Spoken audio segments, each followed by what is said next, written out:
Hello, ladies and gentlemen, boys and girls, and college football fans across the nation and around the world. This is Tim May with the Tim May Podcast. We're doing things a little differently this week, Boston. We're going to start with the creme de la creme. My buddy Austin Ward, Ohio State. That just proves that I'm not the boss, because you do whatever you want with the show. No, I don't know. I just kind of like, it's your the show. boss. If you notice on corporate planes, the boss always sits in the back. Somebody else has to fly the damn plane, on most cases. But I digress. Of course, the KUHP is sitting here right between us, Boston. A couple 20s in there. The counting amounts up to $88. There's another dollar going into it right there. I can't even talk about it without going there. It's just your generosity, Tim. Yeah, it is my generosity. But obviously, spirits are high this week because this big game on the horizon: Ohio State versus Penn State.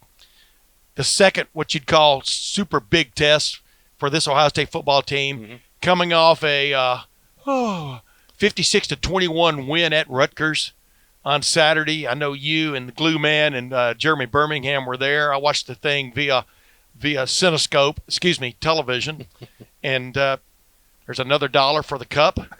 There might be a lot of those in this as we talk about this game real quick, but then move on. But your biggest takeaway from Ohio State 56-21 over Rutgers, which was a 53-point underdog, was what? That Ohio State got through it without any significant injuries. Walking off the field, there were a number of staffers, even some players that was like, okay, relief. They accomplished what they needed to. They weren't trying to set a record of scoring points the way I thought that they might or they could have with my outrageous score prediction.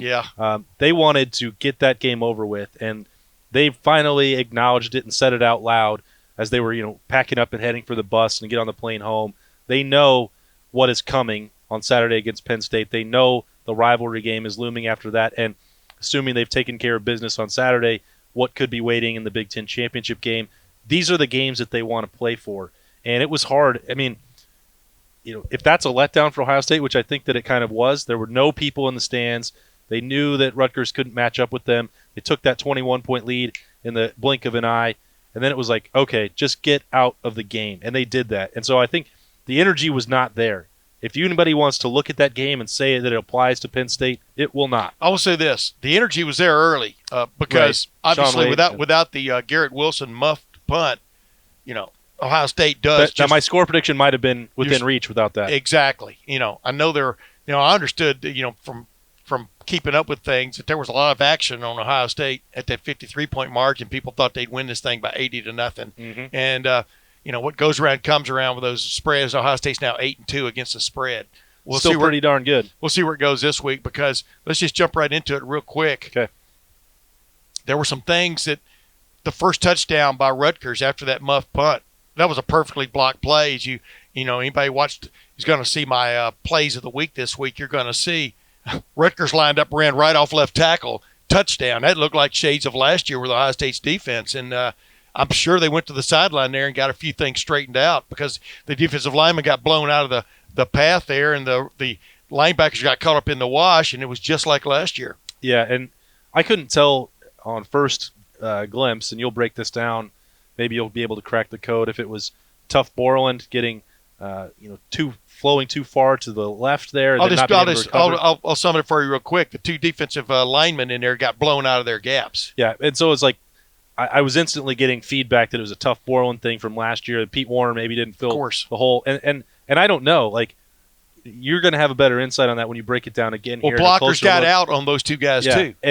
But yeah, you're right. It did look a little like last year, but I think that part of it why I say don't put too much stock in what happened at Rutgers, that was still relatively early in the game. So, yeah, the starters are on the field, but I think it's difficult for those teams. You go through a course of a college football season, you're going to have a day when you don't have your best stuff. Exactly. And I sort of understand why that happened for Ohio State with the level of competition, the fact that they like to play in front of people, but it felt like a scrimmage, and you knew that the stakes were low for them because you could make a mistake and they were still going to be able to win easily. I'm not trying to make excuses for the way they played. They still won by 35 points on the road in a Big Ten game. Ladies and gentlemen, it sounds like he's trying to make excuses for the way Ohio State played. I guess sometimes if it sounds like you're making excuses, you are. But as I said on Wall to Wall Sports the other night with my buddy Dom Taberry, is that There's another $1. Dang it. Don't let it disrupt the flow of the show. It was like Ohio State dominated that game with the exception of about 7 or 8 plays. Yeah. So it's like it's really nitpicking. But everybody said, well, Penn State won't even look at that game. They're going to look at that first touchdown scored by Rutgers because that was a well blocked play against Ohio State. They had some rotating guys in there at the defensive line at that spot at that moment, but it was a first team defense, and Rutgers ran right through them. And so you're going to look at different plays from that. You'll take some things from that because that is the latest amount of evidence you have about Ohio State football team. But here's the biggest thing that we haven't even said about that yet. And if you're looking at a defensive line that maybe didn't handle that play perfectly, well, it's going to be quite different when number 2 is out there at defensive end. That changes everything about how you attack Ohio State. That changes everything about the way you get attacked by Ohio State. And, Maryland and Rutgers, they did not need Chase Young. But when you're getting ready for How do you Penn know State, they wouldn't have run that when, because although they rotate guys in there, that might be the time he's not in there. I mean, you're right. But he's on the sideline and they're all distracted by him. I would expect, if we're talking about the first quarter of the game on Saturday, he's not going to come off the field this week. He's had 2 weeks off. I know that the rotation is important. Wait a minute. I hear a sound. I hear something. That's the cavalry coming over the ridge in the form of Chase Young. Yeah, and so, if we're talking about just that exact situation and how badly he wants to be back, how badly the Buckeyes want him to get back out there and impact the game, I think this will be the highest snap count that Chase Young will see all year. Yeah, and it's interesting because what's Penn State's final memory from its shocking loss to Ohio State last year? Chase Young swallowing up tackle for loss. Bingo, looping inside behind. I think it was Haskell Garrett who shoved the man backwards into the left, the right guard and the tackle, and Chase Young looping in there and making a tackle for loss. For some reason, another on 4th and 5. Penn State runs a zone read option. But James Franklin, baby. Against that Ohio State defense, the way it played last year, why wouldn't you run that play, right? But Chase Young standing in the hole and nails the guy. So, yes, I mean, Penn State has seen Chase Young coming over the ridge now for a couple of weeks. Offensively, what did Ohio State get out of the Rutgers game? The passing attack, I think, I hate to say that they were looking ahead at Penn State, but the fact that Justin Fields happened to set his career high in passing yardage the week before they take on a really suspect Nittany Lions secondary, to me doesn't seem like a coincidence. And I've been asking Ryan Day this, so have you, for several weeks, like if it comes to a game where somebody can stop the run, which Wisconsin couldn't do it, maybe Penn State, maybe they'll have something different to try and slow down J.K. Dobbins and Master Teague and Justin Fields when he runs. But we'll see. Ohio State likes to prove that point when they get in those big games that they can still be out physical them. But let's just say it happens. Then can Justin Fields win a game with his arm? Again, the qualifier, and drop that, take it with a grain of salt. But throwing for 300 yards, the way you saw Ben Victor, KJ Hill running some routes, Chris Olave with some absolutely, there was the one gorgeous deep ball, and then there was the insane catch where he was getting interfered with, plucks one off the turf somehow. It's one of my plays of the week, bro. Yeah, it's a great one to break down because I don't know how he did it. It was remarkable. I think that you saw with that 300-yard passing day, Justin Fields doesn't have to answer about that anymore. Throws for 4 touchdowns. People got a reminder why he shouldn't have been excluded in the Heisman race all along. He's now 41 touchdowns accounted for. He's got the same number of touchdowns as Joe Burrow, and he's got like half the snaps. Okay, I put this out there on Wall to Wall Sports the other night too. We're looking at Chase Young coming over the ridge. Mm-hmm. I'm not sure how his Heisman candidacy has been affected by this. As Gene Smith said, it shouldn't be because the guy was a quality young man. He stepped up and answered the questions, fessed up, so to speak, as you and Berm like to say, Frenchie Birmingham like to say. Oui. But I digress. Justin Fields, as much as these could be marquee games, show-off games for Chase Young the next 2-3 weeks, if in fact they do get to the Big Ten championship game. Mm-hmm. Same thing for Justin Fields. And this is when you want your great quarterback to step up and truly make plays, perhaps play an entire game. As you pointed out, he threw for 300 yards by playing 2 quarters and 1 possession of a game the other day. Mm-hmm. We've all seen the passing game from Ohio State just slowly but surely just blossom into something big time, especially with Chris Olave and Benjamin Victor down on the big play downfield plays. Yeah. So I'm with you. The Heisman race is far from over. Oh, absolutely. Joe Burrow, without a doubt, is the leader as we head into the last few holes of this tournament. But Justin Fields has a chance to really make a move. Yeah, it's there are some eagle opportunities ahead of Justin Fields the last couple weeks. Best way here. of putting it. And Joe Burrow has that too. And when we talk about this from the Ohio State perspective and covering them, and it's hard to get a feel like we're not even talking about J.K. Dobbins, and if he had got the carries in the second half of games, maybe that would change the conversation as well. But I'm not diminishing what Joe Burrow has accomplished. And going on the road to beat Alabama and pick apart their defense is a huge accomplishment. That's a Heisman moment, and he might get one in the SEC championship game. But, Justin Fields is doing this without having had the opportunity to play in many second halves, other than really Wisconsin, where they weren't throwing that much because of the weather and had some drops. To be at 41 touchdowns accounted for at this point of the season, and maybe he's not going to didn't have many 6-7 TD games the way you might have seen Dwayne Haskins or Braxton Miller back in the day. Kenny Guyton had one. Those didn't happen for him. So it's not going to happen probably against Penn State or Michigan or Wisconsin in a rematch or Minnesota. But if you throw for 300 yards in one or two of those games, 3 more touchdowns in each of them, and you keep Ohio State undefeated and then win the Big Ten, now we're talking about a really interesting case, because I was looking at the Sagarin ratings for the last 3 weeks. Everyone loves to criticize Ohio State's schedule. Well, they could potentially be playing 8, 9, and 10 in the last 3 weeks of the season. Right. You go undefeated in that, they usually send you to New York City. Yeah. I mean, like I'm saying, you gave all the evidence. It's like I presented the case, and then my co-DA gave all the evidence. Closer.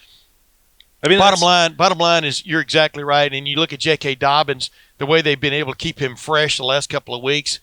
He had 180 yards roughly the last 2 weeks, when in fact, if he'd stayed in those games, he might have had 180 in each at least. That doesn't help his Heisman campaign, but J.K. Dobbins is about something totally different this year. Yeah. Does this remind you at all of that 14 season? I know that the parallels are not identical, but with Zeke, the answer, yes. It was like, okay, his numbers aren't very good, but that Zeke was fresh, and then you got to the postseason and bye-bye. Everybody talks about Cardell Jones and this and that. The two fellas who really just helped Ohio State turn it up a notch, I'm talking about skill player-wise, because obviously the offensive line came on, but the two players who really took it up a notch were Devin Smith and Ezekiel Elliott. They played on another level. And like I said, if the Heisman Trophy vote had been taken after the playoffs, Ezekiel Elliott would have run away with it. Agreed? Absolutely, he would have. Anyway, let's jump into this game real quick. What's your take on Penn State as we watch these guys right now? Because, you can't always extrapolate. They beat this team by this much. Ohio State beat that team by this much. Yeah. So Ohio State's going to win this game. Because if you could do that, then Ohio State would have won the other day 20 to 7 over Rutgers. Did not happen. So what's your takeaway of where Penn State is? I'm talking about figuratively, not where they literally are, which is in State College, Pennsylvania. I think I start when I look at these matchups with the three factors. If I'm gambling or picking a game, I want to know who's going to win the head coaching battle, which coach do I trust more. Then I look at the starting quarterback, and then 3 is where the game is played. So if I'm looking at Penn State, I'm not taking James Franklin over Ryan Day in any circumstance ever. I've always been skeptical of James Franklin and his in-game management, and I am more than ever this season. And even Penn State, you see some of the coverage coming out of the Minnesota game. Why did you go for 2? Game management. Think about last year with the 4th and 5 or 6, whatever it was. And I just, in a big game, I have no faith in James Franklin. So, Clifford versus Justin Fields, to me, that's a no-brainer. And then the game's in the shoe. Where could a challenge come?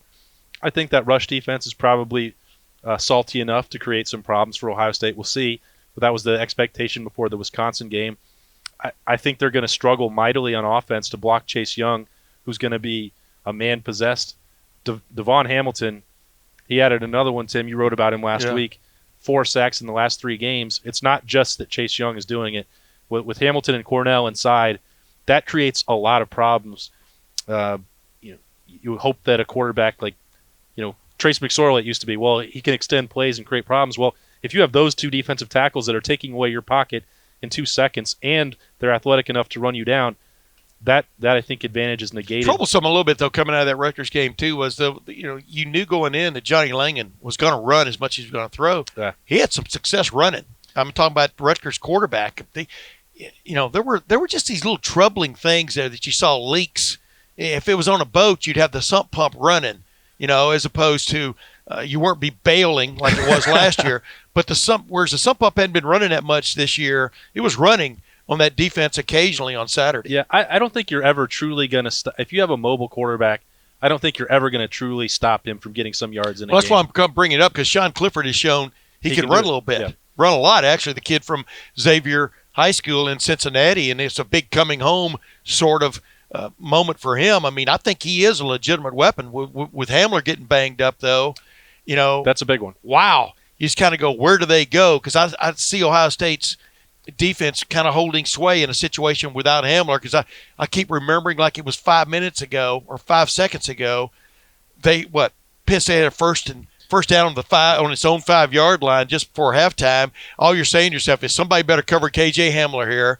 They run a slant. Shaun Wade thinks he's going to run a takeoff. Instead, he cuts in front of him, runs a slant, and goes whatever it was, 95, 91 yards just before halftime, or that game wouldn't have been a game probably. And you're just going, that's what this team had going for it. But now with Hamler banged up, Journey Brown coming on as their running back, pretty much like that Pacheco kid. I mean, he's a fast guy. His confidence is kind of growing as it goes. He had a 100-yard game the other day. I mean, they do present some challenges offensively. I think it's just, you're right. And that's sort of where I would say most of their ability to test Ohio State will come. I don't think that people talk about their rush defense, and I did already, and the numbers look good. I think when you look collectively, a lot of teams have had success throwing on Penn State, and it wasn't just Indiana last week or not just Minnesota in that Correct. game. That's been a looming problem, and you're trying to match up some of these guys. Ryan Day will know where he wants to attack, and if it has to lead with the throw instead of trying to hammer away with J.K. Dobbins and Master Teague early, that's what he'll do, because he has Benjamin Victor playing at a pretty high level right now.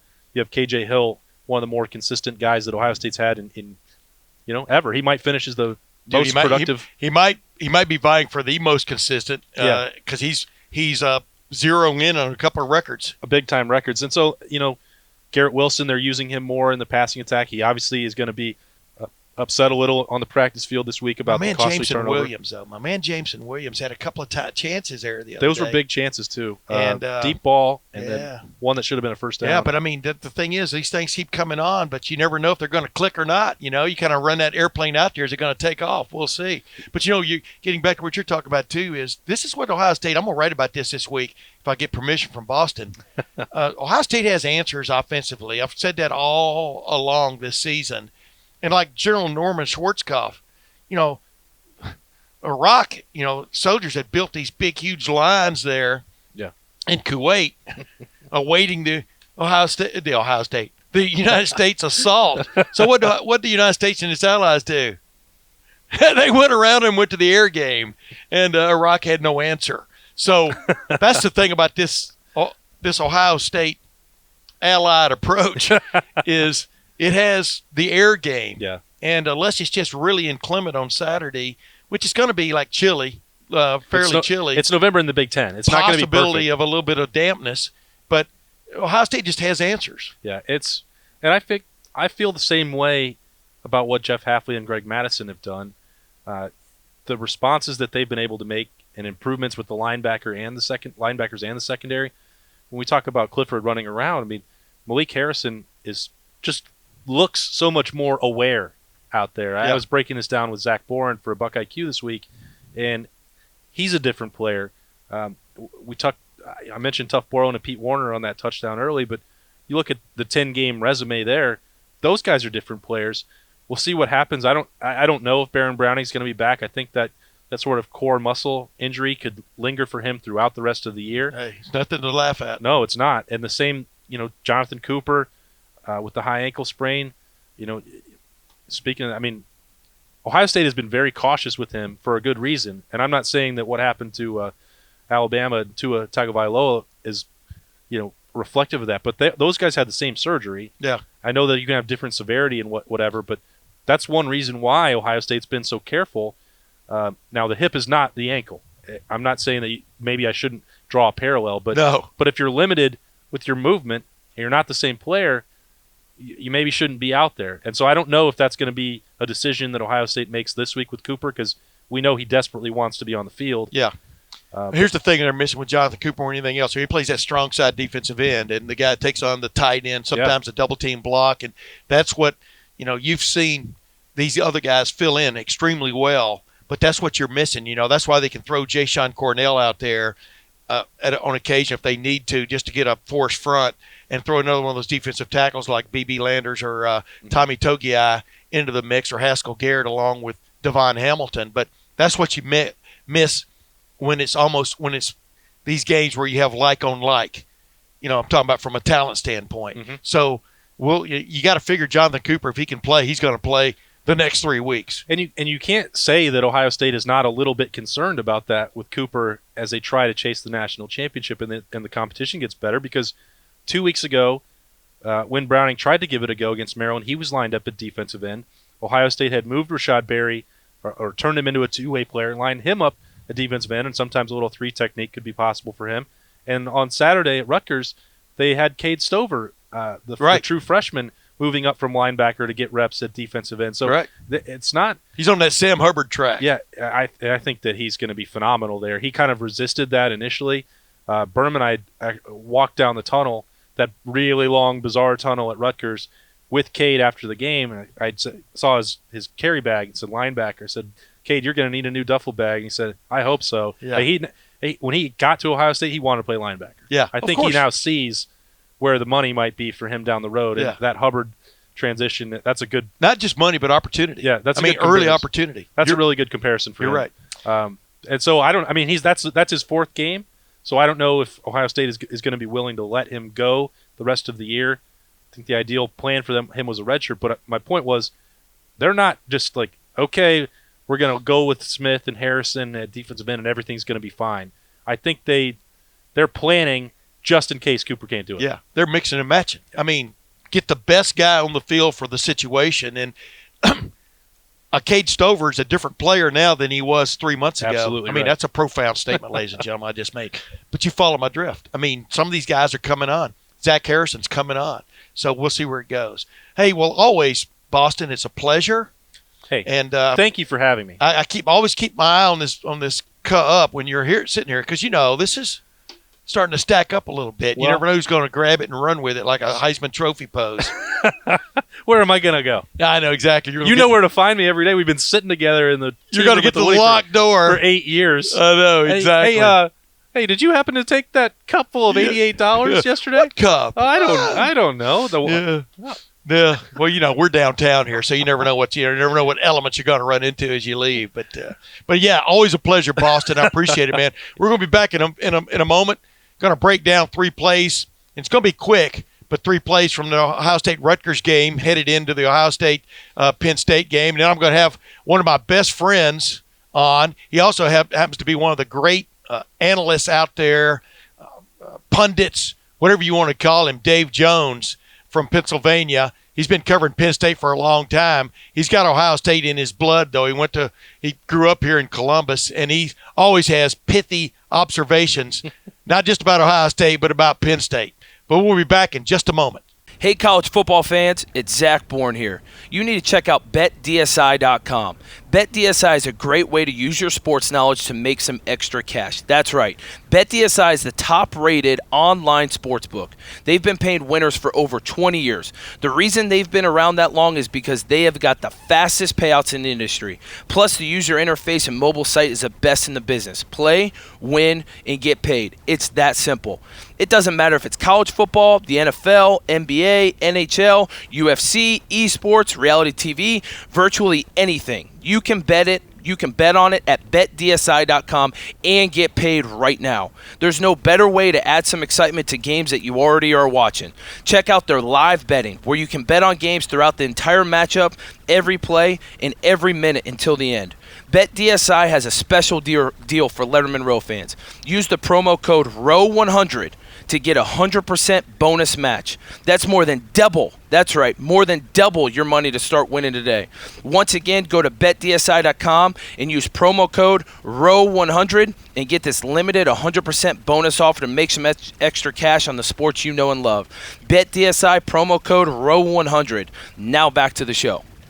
Well, welcome back, ladies and gentlemen. We're in the Breakdown the Play segment of my podcast, my favorite part of the podcast. Well, one of my favorite parts of the podcast. It's a three-dimensional podcast. But the bottom line is I look at plays from the previous game, and usually there are big highlight plays for Ohio State in its defense and its offense. But I'm going to start with one right here that this was, obviously Ohio State's up 21-0, but Garrett Wilson has just muffed a punt. Rutgers gets great field position because of that muffed punt. And right here, you're going to see Rutgers come out and run a play. It looks like Ohio State's offense running against some of the lesser defenses it's gone against this year, big-time plays, except, in fact, it's Rutgers going against Ohio State's basically their number one defense, even though they've got an entire flip-flop defensive line in here which features Tyler Friday. I think this is Antoine Jackson, Tommy Togiai, and Javonte Jean-Baptiste. The regular array of linebackers are in here, but you're going to watch Rutgers block a play perfectly, which leads to one of the few big-time breakaway plays Ohio State has given up in the running game all year. Now, granted, this happens to a defense, but this is an offense they're going against, which was 125th in the nation, or 128th in the nation in scoring going into this game. But watch how well Rutgers comes off the ball and blocks Ohio State out of the way, creates problems where it looks like the Ohio State defense of yesteryear. I'm just showing this because, yes, just when you think you've got things figured out, calamity can hit. So go ahead and run that play, Glue Man. Let's show everybody what happens here. Hand off to Pacheco, right through a huge gap over the left side. And as we look at it, stop it right there. You'll see Antoine Jackson getting blocked out of the hole here, blocked out of his gap responsibility. You're seeing a Pete Werner, outside linebacker. A lineman has come out unfettered onto Pete Werner, blocking him out of the play. You'll see the center take Tommy Togiai and shove him back into Tough Borland. This looks just like a play we would have seen last year against the Ohio State defense when it gave up repeatedly gash plays. So you can rest assured that as this play ran to fruition, go ahead and run it, Glue Man. You'll see Pacheco go through there, puts a little move on Tough Borland, desperately trying to get back into a gap that I don't think was his in the first place. And you'll see that even a team like Rutgers, if it blocks a play perfectly and some Ohio State defenders get knocked out of their areas, bad things can happen. And that's what happened on this play. Definitely, everybody said, I remember talking to somebody after this game that, Penn State won't even look at that Ohio State-Rutgers game. They'll look at other big-time games. Guarantee you Penn State's looking at this play, ladies and gentlemen, and they're going, we blocked this right. Maybe we can do the same thing. Now let's move ahead, though. This is what separates Ohio State from basically almost every other team in the Big Ten this year, but definitely puts it on par excellence with the elite teams in the country. Is, yes, you might have Ohio State figured out defensively going against Ohio State's offense, but then it has great players step up and make some huge plays. And really, what's a better example than the pass to Chris Olave? Ohio State up 35-7 early in the third quarter. It's the last possession that Justin Fields is going to be part of. Throws a ball to a takeoff down the right side to Chris Olave. Is thrown short. I think Ohio State might have been throwing into a little bit of a wind gust there. The ball's thrown short. Olave gets interfered with on the play, yet he turns around. Lo and behold, he grabs the ball down near his knees, his ankles, hangs on to it. This is why Chris Olave, this is one reason why I voted on Chris Olave as being a Biletnikoff Award finalist for this year, or semifinalist for this year. The ballots were due on Sunday, and he was on my ballot because this kid breaks open and makes really just routine catches. But then right there, you're seeing one of the more outstanding catches in the country this season. Keeps the drive going. Ohio State scores, and the next thing you know, Justin Fields is out of the game. This game is in the bag. Now let's move on to the other play that shows what great talent can do for a team that can put a really good team over the top. This is a guy you've seen very little of, Jalen Gill from Westerville South. Watch the effort on this play. Catches a swing pass to the left side. I think it's from Chris Chuganov. Takes it up, gets a couple of key blocks out here on the edge, and then cuts up the left sideline, breaks a tackle, breaks another tackle, stays in bounds, spins out of another tackle, and then drags a Rutgers defender into the end zone with a little bit of a shove from Jameson Williams for good measure. But these are the kind of plays and players that set Ohio State apart in the Big Ten this year and have put it on the national scene. And we're talking about a guy in Jalen Gill who you've seen very little of, at least to date. We'll see if that picks up as the year goes along, as the year finishes out here, because obviously the meat of Ohio State's schedule is ahead of it with Penn State, Michigan, possible Big Ten game, a Big Ten championship game, and if they get past that, a spot in the college football playoffs. So a lot of these people you've heard very little of could still play big roles. But just play that out and let people enjoy it one more time, Glue Man. Jalen Gill getting into the end zone in a Big Ten game. Jalen Gill, a big thrill for Jalen Gill. But I appreciate it. I appreciate Glue Man running these highlights for me. We'll be back in a moment with a special guest of the week, Dave Jones from PennLive.com, one of my longtime great friends. And we're going to talk about what's up with Penn State as it heads into this showdown game. Maybe not as big a showdown game as we thought it was going to be, but still a showdown game nonetheless with Ohio State on Saturday. We'll be right back. And we're back for the final segment of my podcast, ladies and gentlemen, but this should not be considered the least part of this podcast. I'm honored to have on one of my longtime friends and also one of the more noted college football, just college sports in general columnists in the nation. Works for PennLive.com. He grew up in Columbus, but found fame and fortune in the great state of Pennsylvania, the Keystone State, the swing state as it was 3 or 4 years ago. But ladies and gentlemen, I'd like to bring on Dave Jones. Dave, thanks for coming on my podcast, my man. It is the Keystone State. I know. It was Timbo, what the hell is a keystone? Because I don't even know. It's that stone they put in if you on a building. If you pull the stone out or a bridge, the whole bridge falls down. The whole thing will fall apart. Exactly. Yeah, I don't buy that at all. I like swing state myself because the way it played out in the 2016 election. But hey, I digress. Dave, real quick, man, let's jump into this.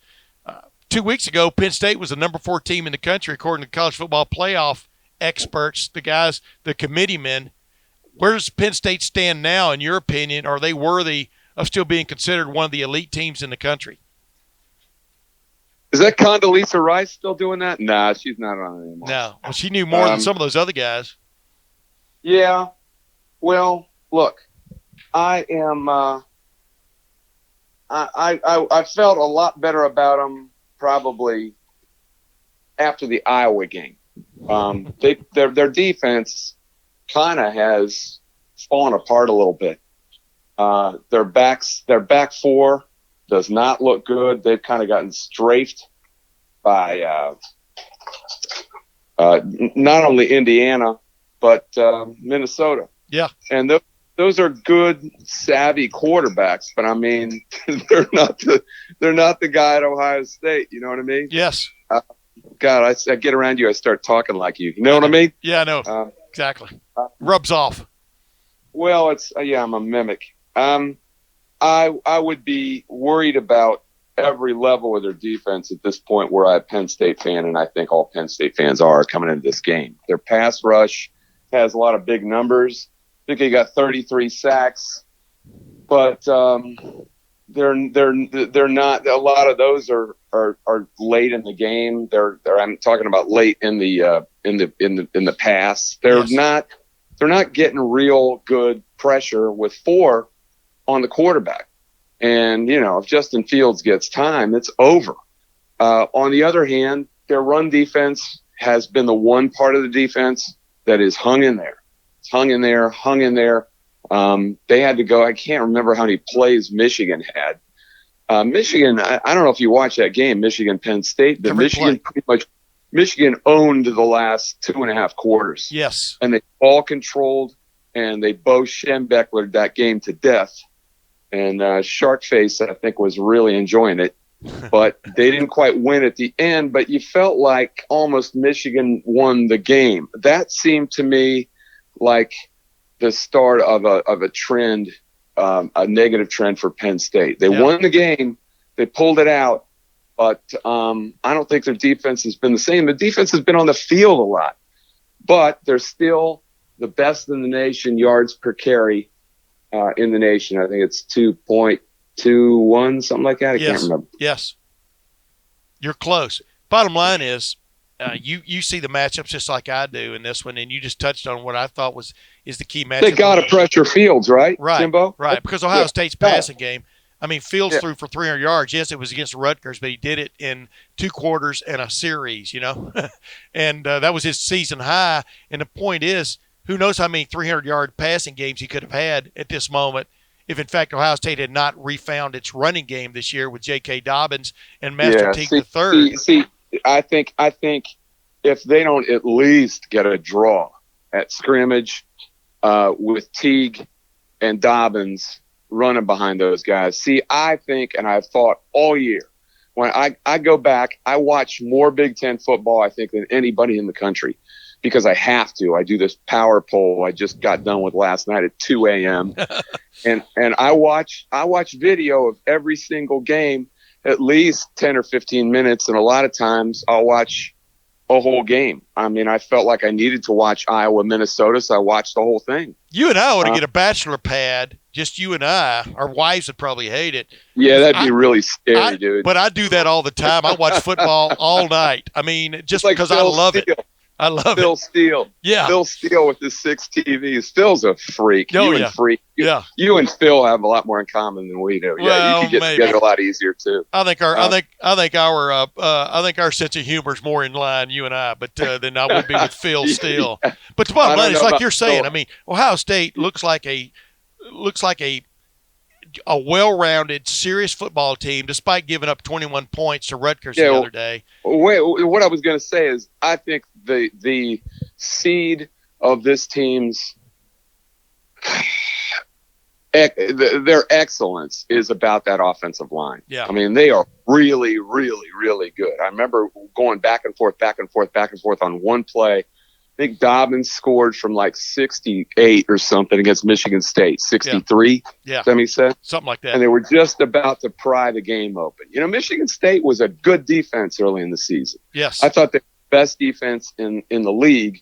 And then they got worn out because that offense can't keep them off the field. Well, here's the thing. Ohio State likes, coming here like Northwestern had a really good run defense going into that game with Ohio State. Michigan State, another example. Wisconsin was leading the nation in total defense and rush defense, but Ohio State was bound and determined to pry open the safe. That's what sticks out about this team compared to even the team you saw play Penn State a year ago. That long run by Dobbins. If you rewound it and looked at the guys with hats on, yes, and just glued to their guys with leverage. They had perfect leverage, every single offensive lineman and the tight end. Yes. And Dobbins went straight through the hole. It was like a whiteboard, man. You don't run across offensive lines like that very often. They haven't at Ohio State. They haven't at Penn State. They haven't even at Michigan. It happens once in a while. And when you get that with talent level like Ohio State has, you've got national championship possibilities. Yeah. Agreed. Well, let's just jump into it real quick. What do you expect to see Saturday? And we'll move on to a few other things. But what do you expect to see Saturday? Is Penn State capable, if it can figure out a way to crack the safe on Ohio State's defense, which, it did give up 21 at Rutgers, but there was a bunch of second, third team guys playing throughout that game to keep guys fresh. And, of course, Chase Young, as I like to say, is coming over the hill there, for this game like the cavalry after sitting out the last 2 games because of the suspension. What What does Penn State have that makes it capable of cracking that safe? And I keep in mind, I remind you that Hamler seemed to get banged up on Saturday. Yep. I don't know what his availability will be on Saturday. I think he'll be fine. He'll play. Okay. I think it has to start up front, and what they did do and what they've done at times, but not overwhelmingly so, is control the ball when they've needed to with their offensive line and their running game. The problem is the best running back has not played the last 2 games. His name is Noah Cain. He's number 21. And he hits holes fast. He squiggles through crevices, and he finishes runs. He's the only guy they have who does that. They've played 3 other guys almost to a fault, in my opinion. This has been a long-running debate between James Franklin and a couple of us in the media that we didn't understand why he didn't pick 2 back, in October, where you could see Noah Cain was the best back. And there were long stretches in the Michigan game, for instance, when Noah Cain was healthy. He just didn't even play. Right. Didn't play. I remember. And it didn't make any sense to me. He has finished off games. He finished off the Pitt game when they needed a drive at the end. He's had 100-yard games, but he injured an ankle a couple of weeks ago, 3 weeks ago, and he hasn't played since. I have heard I guess he could have played if they really needed him against Indiana. He did not. Journey Brown, number 4, right, got a lot of the carries. He and Devin Ford, number 28. These are all young running backs, so they've had 4 of them, and Ricky Slade, number 3, have shared carries. I don't know how you feel about that, but I think if you've got one back that stands ahead of the pack, especially, you decide on a guy, get him in some rhythm, bring in the changeup back in the second and fourth quarters, bring back your honcho at the end of the game, the end of the half, and ride him. I think they've got to control some clock. They got to keep their defense off the field a little bit. And they're going to have to run the ball to be able to beat this team. They got to be able to shrink the game because Ohio State's just got more talent than everyone. Penn State's got speed. Here's an obtuse question. What's your take on Sean Clifford? Obviously, he's filling, in my opinion, I thought Trace McSorley was a playmaker par excellence at times during his career at Penn State. And I think the stats and the wins back me up on that. But Sean Clifford, obviously, they needed him to run a little bit last week to get some things done, and he stepped up. But what's your take on him going into this kind of game? He's got a lot of guts. He doesn't have the acceleration Trace did. See, Trace could burst through holes as he did last year when they built that 26-14 lead. And, Ohio State couldn't guard him. They couldn't handle him. Right. Clifford will not be that because he just doesn't have the acceleration. He's pretty fast in straight line speed, and he's fearless, but he gets hit a lot more than McSorley did. McSorley had that thing, that Russell Wilson thing where you could just avoid getting hit, that Drew Brees thing. He's always been able to slip and slide through crevices. Sean can't really, but he's really brave, and he wants the ball. He's a Cincinnati kid from St. Xavier. St. Xavier Bombers, I heard they lost the sectional the other day to Peyton Ramsey's team. In Cincinnati. Anyway, he's a typical Cincinnati Catholic League kid. He's tough. He's an accurate thrower. He's not as dynamic as McSorley. And he's really funny because if you ever compare him to McSorley, he just gets a huge kick out of it. Like, oh boy, here we go. We go. Yeah. He gives us a lot of crap about that. He did to me. Yeah. When I slipped up after, I don't know what it was. I compared something he did to McSorley, and he was going, geez, I was waiting for that. So he's a funny kid.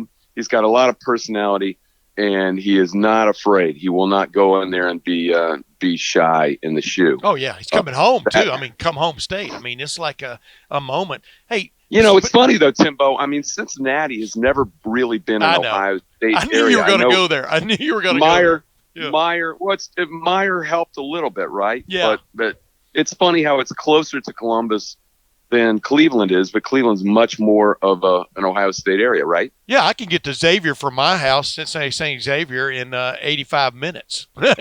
So yeah, it's really close. And the interesting thing to me too will be if there could be a play where Justin Hilliard, number 47 for Ohio State, the linebacker, and is chasing Sean Clifford, both those guys from St. Xavier High School. So there's a, whatever you want to call it, a little bit of a rivalry there.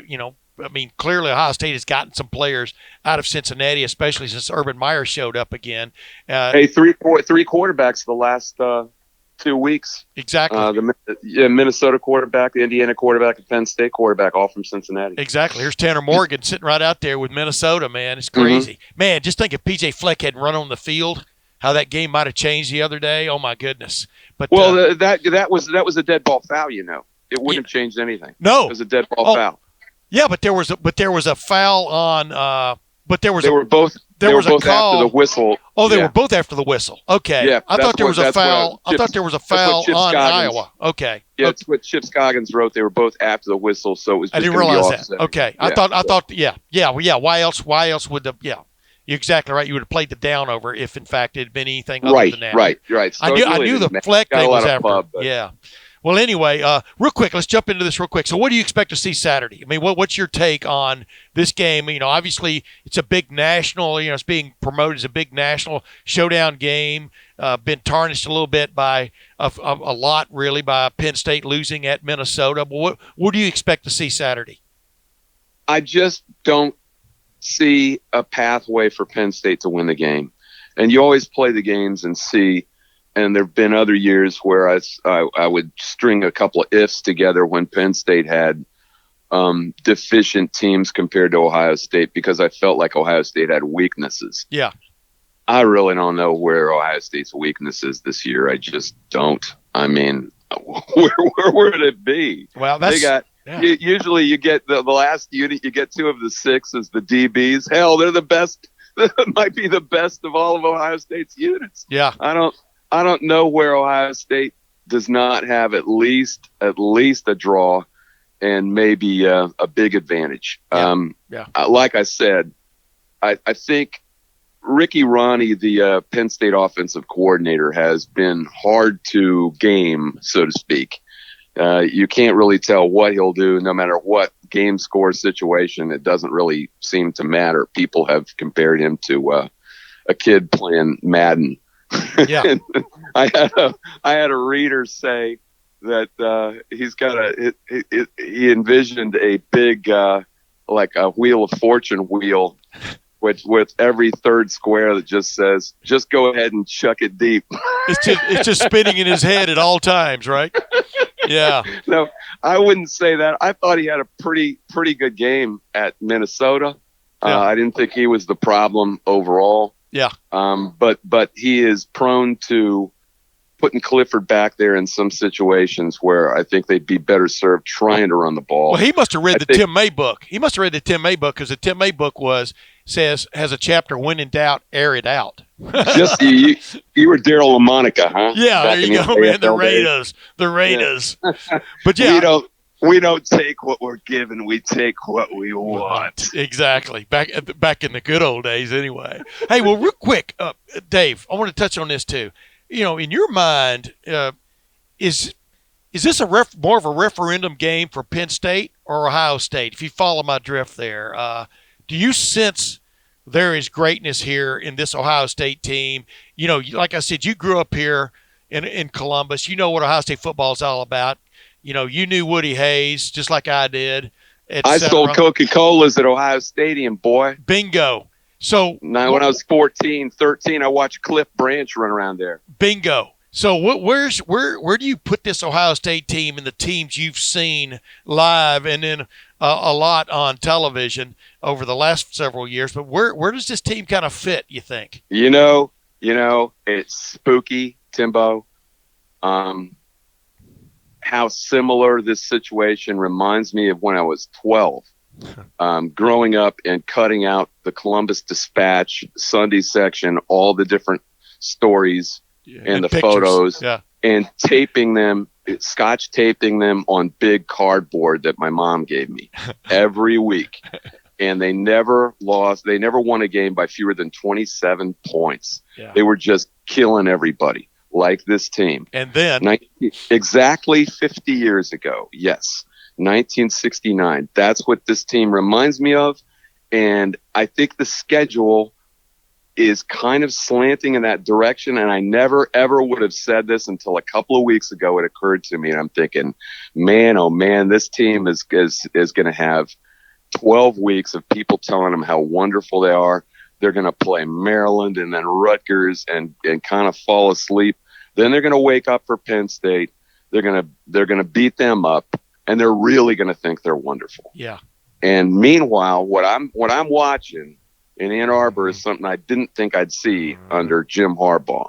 But that offense is waking up under Josh Gaddis. I don't know if you've been watching. I was doing the Jaws theme. I was doing the Jaws theme there while you were talking. You say what? I was doing the Jaws theme there while you were talking.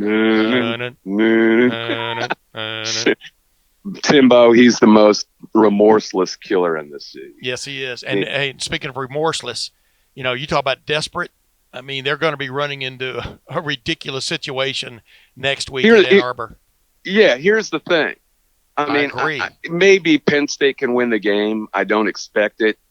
If it's not close, and that's what the odds makers say, 19 or 20, everyone's going to be telling them how wonderful they are. Yeah. But I don't think this is not a vintage Penn State team. This team, I could have seen this team losing 3 or 4 games. Yes. They've only lost 1. They've played as well as they possibly can, I think, to James Franklin's credit. But they're a year away anyway. Michigan should have been, their talent dictates that they've wasted so much talent. Those wideouts. I mean, my God, yes. Donovan Peoples-Jones should be a household name. Nico Collins. How has Nico Collins got 25 freaking catches at this point in the season? Yes. Tell me that. Yes. Explain that to me. I can't. But in that 44-10 win over Michigan State, I saw some awakening, man. I saw Shea Patterson start to believe in himself a little bit. Yes. I saw a spark, and let me tell you, if Ohio State goes in there thinking that they are the stuff, you know what I mean? Yes. And thinking that they're impervious, this 24-12 could be revisited. My friend, 1969, 1995, Ohio State had the Heisman Trophy winner, was going to be the Heisman Trophy winner, Eddie George. They go in there undefeated, and Timbiaka Batuka goes I mean, yes, there are parallels throughout history of a grand setup like this. And, I know Ohio State's, totally – Ryan Day's totally aware of it. The funny thing about it is, Dave, he can be aware of it. Yeah. Dude, he can be aware of it, but these are 19 to 23-year-olds, right. man. Right. Right. But here's the thing about it is I keep getting this question from people, and we talk about it on radio, on television, and things like this. Man, boy, Ohio State could really use a test in the fourth quarter. I mean, no coach wakes up every game day morning and go, boy, I hope we get tested into the fourth quarter. Maybe you'd have to go to overtime to prove that we are what we are. You never know if you are what you are until you are put into that situation. And, I agree with you. I don't think Ohio State gets shoved into that situation even this week. But I really do believe in desperation times for teams stepping up and playing maybe above their head. And I really see that as a possibility next week at Michigan by Michigan. Buster Douglas in Tokyo, man. You saw it. Yep. You saw it happen. Yep. I'm not saying that Ohio State shouldn't beat them like a drum. I think they should. But Michigan has 2 things that are required to pull this off. I'm just talking about physically. Yeah. They've got speed. They've got physical nature on their defense and on their offensive line. They're not a soft team, and they're not unathletic. They're both. They've just kind of been wasted for all this time. And when Harbaugh's been putting together these great recruiting classes, how can you not deploy them? Yes. Well, you know what? If Shea, it's all on Shea Patterson in my mind. If he just gets that Buster Douglas mindset and like, screw it, man, I don't care anymore, and just believes in himself and quits being cautious and just throws caution to the wind and goes out and tries to win the game, man, that team can be dangerous, especially at home, especially if you remember when Michigan State kind of punched them in the mouth, in the shoe for the first quarter? Yes. I mean, it could look like that for longer. That's what I'm saying. And the longer that goes on and they hang around or maybe even get ahead where Ohio State's never been behind, stuff can happen. That's where I could see it happening, not really the Penn State game. Well, speaking of jumping ahead, ladies and gentlemen, that's what Dave Jones and I just did. Ohio State versus Michigan.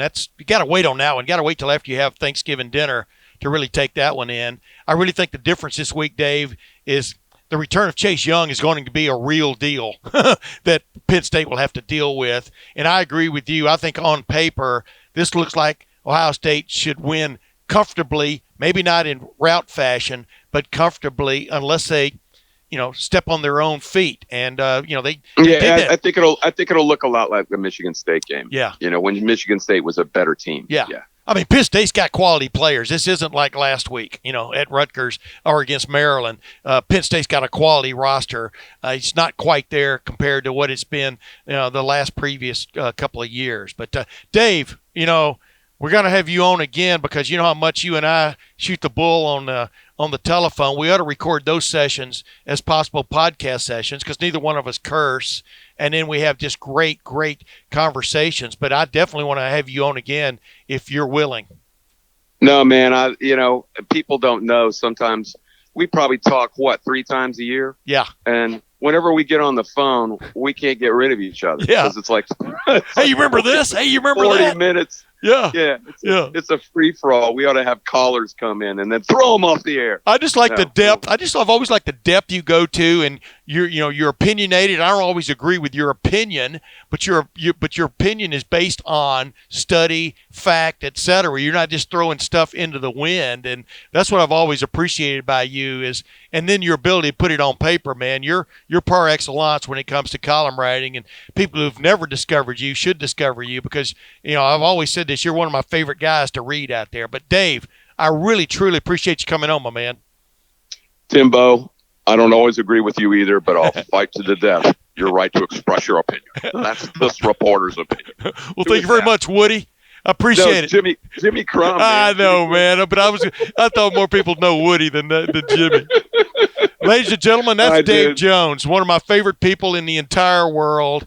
And that concludes yet another edition of the Tim May podcast with my cup here. My cup will be runneth over next week if I do the tally correctly, and you'll be seeing it. We'll be into triple figures, I do believe. But ladies and gentlemen, thank you once again. Enjoy the game on Saturday, and I'm very much looking forward to next week's podcast as Ohio State goes to Michigan with maybe a lot on the line, and I mean from both camps. But until then, this is Tim May. Thanks for watching, and thanks for listening.